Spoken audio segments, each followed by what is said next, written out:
என்பது தமிழ் நேயர்கள் அனைவருக்கும் வணக்கம். இந்த வாரத்தின் சிறப்பு பார்வை நிகழ்ச்சியில் நாம் காண இருப்பது சென்னை MMTA காலனி அசோகா நகர் பகுதியில் அமைந்துள்ள ஸ்ரீ வாராகி அறக்கட்டளையின் மகத்தான சேவைகளை பற்றித்தான். கடந்த 4 ஆண்டுகளாக எந்தவித எதிர்பார்ப்பும் இன்றி இப்பகுதி மக்களின் கலங்கரை விளக்கமாய் சிறப்பாக செயல்பட்டு வருகிறது இந்த ஸ்ரீ வாராகி அறக்கட்டளை. ஏழை எளிய மக்களின் பசிப்பிணியை போக்குவதையே தன் முதல் கடமையாக கொண்டு பசியாற்றும் உன்னத பணியை தொடர்ந்து செய்து வருகிறது. அது மட்டுமன்றி வசதி வாய்ப்பற்ற ஏழை பிள்ளைகளின் எதிர்காலத்தை கருத்தில் கொண்டு இங்கு மாலை நேர படிப்பகமும் இலவச கணினி வகுப்புகளும் மிகச் சிறப்பான முறையில் நடத்தப்பட்டு வருகின்றன. இந்த அரிய நற்பணிகளை கடந்த 4 ஆண்டுகளாக தன் தோள்களில் தாங்கி அர்ப்பணிப்புடன் வழிநடத்தி வருகிறார் சமூக ஆர்வலர் வாராகி பிரகாஷ் அவர்கள். இங்கு இயங்கி வரும் மாலை நேர படிப்பகத்திற்காக 5 தகுதி வாய்ந்த ஆசிரியர்கள் நியமிக்கப்பட்டு அவர்கள் மாணவர்களுக்கு தரமான கல்வியை வழங்கி வருகின்றனர். தங்களின் சொந்த பிள்ளைகளைப் போல கருதி அவர்கள் அர்ப்பணிப்போடு பணியாற்றி வருவது இப்பகுதி மக்களிடையே பெரும் நெகிழ்ச்சியை ஏற்படுத்தியுள்ளது. இந்த அறக்கட்டளையின் செயல்பாடுகள் குறித்தும் தங்களின் சேவை அனுபவம் குறித்தும் இங்கு பணியாற்றும் ஆசிரியர் நம்மோடு பகிர்ந்து கொள்கிறார். வணக்கம், என் பெயர் பரமேஸ்வரி. நான் இங்க வாராகி தொண்டு மற்றும் சமூக அறக்கட்டளை சார்பாக நடத்துற இரவு பாடசாலையில ஆசிரியரா பணிபுரிகிறேன். இதுவரை பாத்தீங்கன்னா 2 வருஷம் முழுமையா நிறைவுற்றது. இப்போ 3வது வருஷத்துல அரசு பள்ளி மாணவர்களுக்கு இலவசமாக டியூஷன் சொல்லி தராங்க. ஓகேங்களா. நியர்லி பார்த்தீங்கன்னா 50லேருந்து 60 பசங்க வரையும் இங்கே கல்வி கற்கிறாங்க. அது மட்டும் இல்லாமல் இலவச கணினி பயிற்சி, அதுக்கப்புறம் யோகா பயிற்சி, இது எல்லாமே வாராகி பிரகாஷ் அண்ணா இலவசமாக நடத்தி கொடுக்குறாங்க. அது மட்டும் இல்லாமல் இங்கே படிக்கிற பசங்களுக்கு பார்த்தீங்கன்னா படிப்பு மட்டும் இல்லாமல் தினமுமே ஏதாவது ஒரு ஸ்நாக்ஸ் கொடுப்பாங்க. ஸோ இந்த தொண்டு ஒரு 3 வருஷமாக நடந்துட்டுருக்கு. இங்கே ஆசிரியர் நான் மட்டும் கிடையாது, ஒரு 4 பேர் இருக்கிறோம். இது மோனிகா இவங்க. நீங்கள் என்ன டீச் பண்ணுறீங்க? இங்கே நான் ஒரு 6வதுலேருந்து ஒரு 9வது வரையும் 10வது வரையும் இருக்கிற பசங்களுக்கு எல்லா சப்ஜெக்ட்டுமே இருப்பேன். மெயினாக அறிவியல். ஆமாம், டியூஷன் வரும்போது இப்போ மெயினாக அறிவியல், சமூக அறிவியல், இங்கிலீஷ் எல்லாமே இருப்பேன். மேக்ஸ் பார்த்தீங்கன்னா மேக்ஸுக்கு தனியாக மோனிகா அவங்க மேக்ஸ் மேஜர் தான் படிச்சிருக்காங்க, அவங்க எடுப்பாங்க.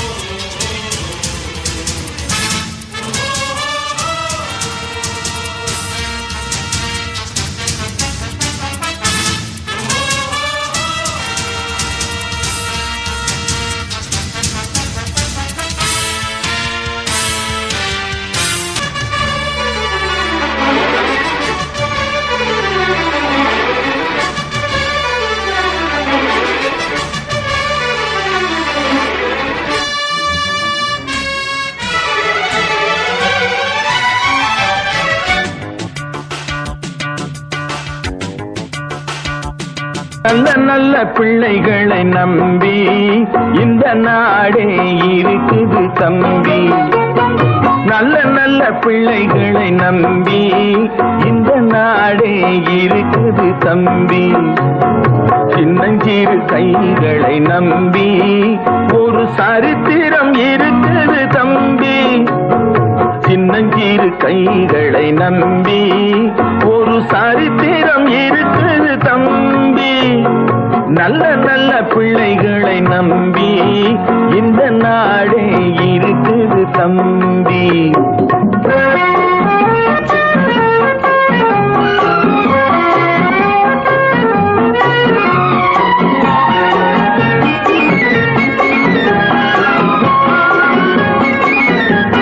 நான் இங்கே 1.5 வருஷமா இந்த டியூஷன்ல ஒர்க் பண்றேன். நான் மேக்ஸ் ஸ்பெஷலிஸ்டா இருக்கேன். அப்புறம் LKGலேருந்து 5th வரைக்கும் நான் மேக்ஸுக்கு எடுக்கிறேன், ஆல் சப்ஜெக்ட்டுக்கும் எடுக்கிறேன். எப்படி உங்களுக்கு அந்த டீச் பண்ணுறதுக்கு பசங்க எல்லாம் சப்போர்ட் பண்ணாங்க? கரெக்ட்டா எல்லாரும் அமைதியா குவைட்டா இருக்காங்க. ஒரு மினிமம் டியூஷனா ஒரு 10 பேர் அப்படிதான் மேனேஜ் பண்ண முடியும். 50 இவ்வளவு பேர் இருக்காங்க, பண்ண முடியுது அவங்களால? எல்லாரும் சப்போர்ட்டிவா தான் இருப்பாங்க, எல்லாரும் கவனிப்பாங்க. நாங்க சொல்றத யாரும் சேட்டை பண்ணிட்டு தான் இருப்பாங்க.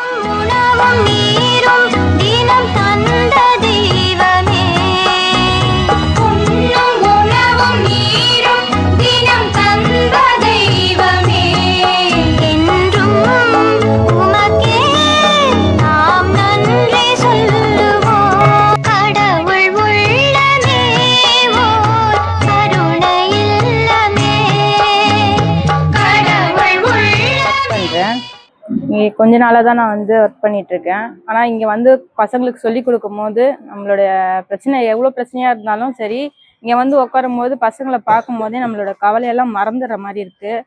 அதனால இங்கே வரதுலேயே எனக்கும் சந்தோஷமா இருக்கு, பிள்ளைங்களுக்கு சொல்லி கொடுக்குறதுலேயும் ஒரு அனுபவமாகவும் இருக்கு.